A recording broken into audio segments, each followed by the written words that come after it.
Napansin mo ba na hindi ka na makapag-login sa iyong NBI clearance account sa website? Sa videong ito, ituturo ko sa inyo kung paano mag-renew ng NBI clearance gamit ang eGov app.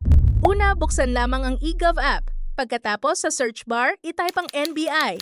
Makikita ninyo ang NBI clearance, the fastest way to renew your NBI clearance. Ay click lamang ito. Kapag nabuksan na, i-check muna kung tama ang lahat ng inyong personal information. I-scroll lamang pababa. Kung may maling detalye o may impormasyong hindi tugma sa inyong valid ID, i-click ang Edit Your Information upang ma-update ito. Kapag tama na ang lahat ng impormasyon, i-check ang Data Privacy Agreement. Pagkatapos sa i-click ang Renew Clearance. Dito, mamimili tayo sa dalawang delivery options, door-to-door delivery o for pick-up.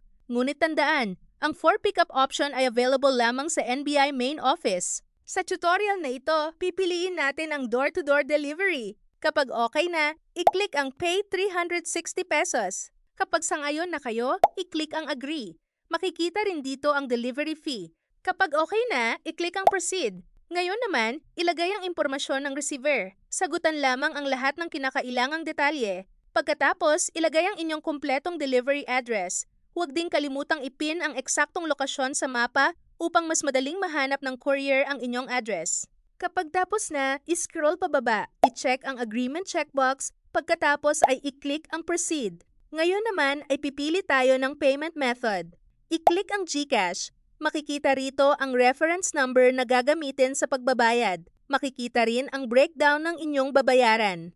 Kabuuang babayaran, 510 pesos. Kapag okay na, i-click ang Copy Reference Number. Ngayon naman, bayaran natin ito gamit ang GCash app. Buksan ang GCash app.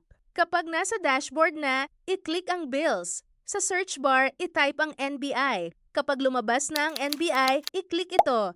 Ilagay ang eksaktong halaga na babayaran. Pagkatapos, i-paste ang reference number na kinopya natin.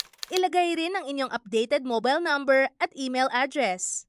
Kapag kumpleto na ang lahat ng impormasyon, i-scroll pababa at i-click ang Next. Kung tama na ang lahat ng detalye, i-click muli ang Next upang magpatuloy sa pagbabayad. Dahil demo lamang ang video na ito, hindi na natin itutuloy ang aktwal na pagbabayad. Kapag successfully paid na ang inyong renewal, bumalik lamang sa NBI clearance sa eGov app upang i-check ang status ng inyong application.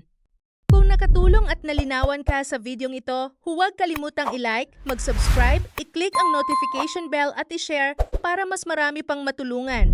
Maraming salamat sa panonood.